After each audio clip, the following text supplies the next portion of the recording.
It's 11 p.m. You're lying in bed, staring at the ceiling, doing mental math that just isn't working out. You did everything right. You got the degree, you got the job, you got the promotion, and yet, here you are, quietly panicking about whether the car payment and the electric bill can both clear this week without you having to do that embarrassing shuffle between accounts. Again. This isn't just a bad month. This is a pattern. You feel like you're running on a treadmill that keeps getting faster, but you aren't moving forward. You're earning more than your parents ever did, yet you feel more fragile.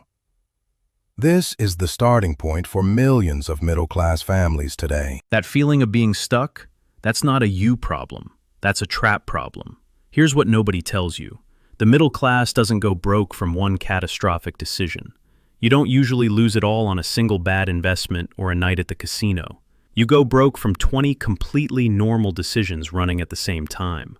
The car payment that felt reasonable, the house the bank said you could afford, the subscriptions you forgot about. Each one feels fine in isolation. Together, they quietly drain everything you should be building. My name is Nick, and today we're going through every single one of these traps. Not to lecture you, but because you cannot escape something you cannot see. This first one doesn't feel like a trap. It feels like a reward. You get a raise. You deserve it. You worked for it. So, you upgrade the apartment.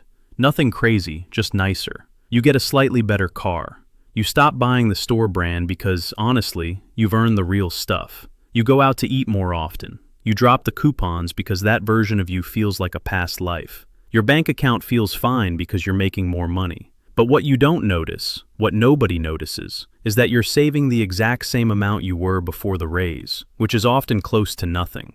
Your wealth isn't growing, only your bills are. Think about this.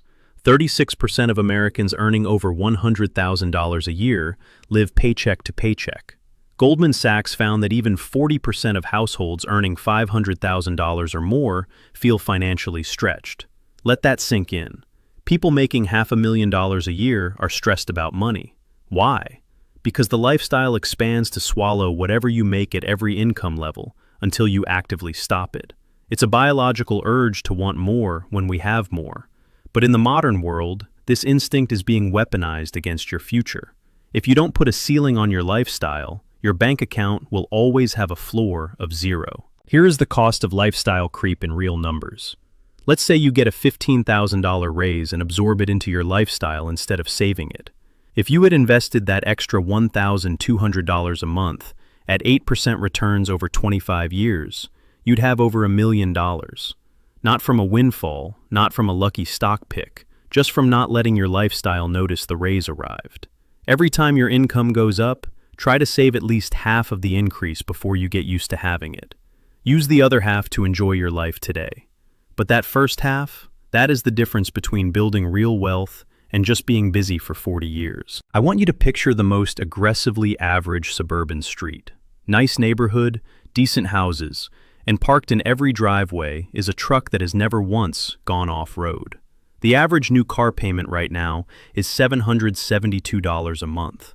1 in 5 buyers is committing to over $1,000 a month on a depreciating asset. To make these numbers feel manageable, loan terms have quietly stretched to an average of 69 months, with some running for 7 or 8 years. You will be making payments on this car when it is a high-mileage, 7-year-old vehicle. This is one of the biggest wealth killers in existence because it never ends. By late 2024, nearly 25% of people trading in a vehicle owed more than the car was worth. They were underwater by an average of over $6,000. So, what do? They roll that negative equity into the new loan. The payment resets, but the debt doesn't go away, it grows. You never actually own anything. You're just perpetually renting metal at terrible interest rates. Someone who always has a car payment versus someone who buys a reliable used car and invests the difference at 10% returns ends up with close to $800,000 less over 30 years. That truck in the driveway isn't a personality. It's a payment plan eating your retirement. Total U.S. credit card debt recently smashed records, hitting over $1.1 trillion. The average APR on accounts carrying a balance is over 22%. If the average cardholder with $11,000 in debt makes only minimum payments, they'll be paying it off for 22 years. You'll pay back $29,000 for $11,000 worth of stuff you probably can't remember buying. Research from the University of Warwick found that when the minimum payment was removed from statements, people paid 70% more. The bank prints that number because it acts as a psychological ceiling that your brain treats as a floor. The credit card company didn't design that to help you.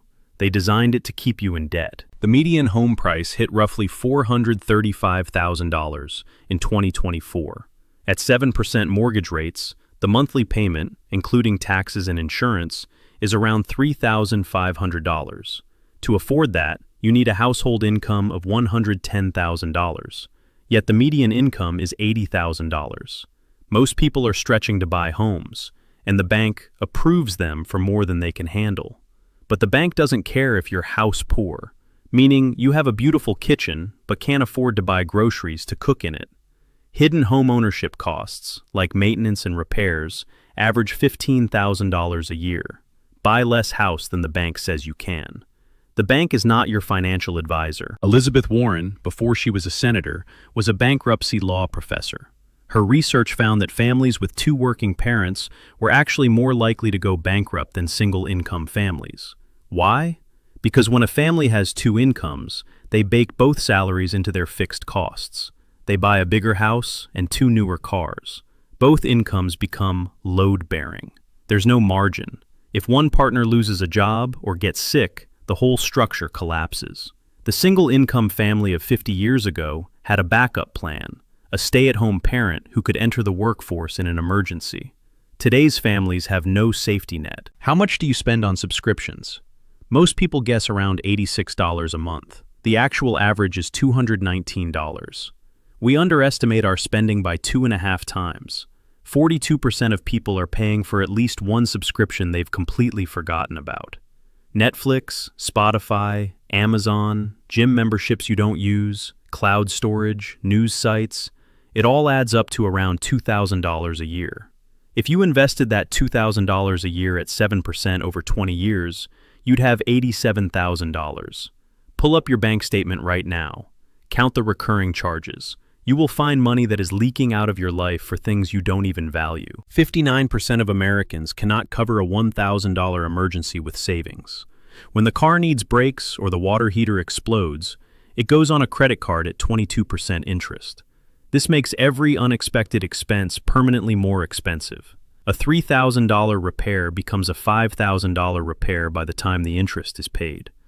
The absence of an emergency fund is a trap that keeps you in a cycle of high-interest debt. This is the most fixable problem on this list. Before you invest in stocks or buy a new gadget, build a 3 to 6 month buffer. It is the cheapest insurance you will ever buy. Social media has turned neighborhood-level comparison into a global, real-time race. When we see peers earning more, we increase our spending on visible things like vacations and clothes. But here's the truth. Most of the people you're keeping up with cannot afford their lives either. They are financing the appearance of prosperity. 40% of all online spending is impulse-driven. We spend $280 a month on unplanned purchases. Shopping triggers the same neurochemicals as exercise, but the hit only lasts 45 minutes. Then you're left with a box you didn't need and a bill you didn't want. This trap does its damage in total silence. If you invest $500 a month starting at age 25, you'll have $1.3 million by 65. If you wait just 10 years and start at 35, you'll only have $610,000. That 10-year delay costs you $700,000. The human brain consistently treats future needs as less real than present wants. This is called present bias. Retirement feels like a problem for later you. But later you is going to be furious that current you didn't start sooner. Automate your contributions. Make them invisible so you don't have to choose to be smart every single month. None of these traps require you to be reckless. They just require you to be normal. But normal right now means living paycheck to paycheck with $18 trillion in total household debt. The people who end up genuinely financially free are those who refuse to do the normal things. They drive the car that doesn't make a statement. They buy less house than they were approved for. They look like they haven't figured it out at 35, but by 55, they have options. And options, the ability to choose your work and your time, are what money is actually for. Pick the trap that stung the most today and start there.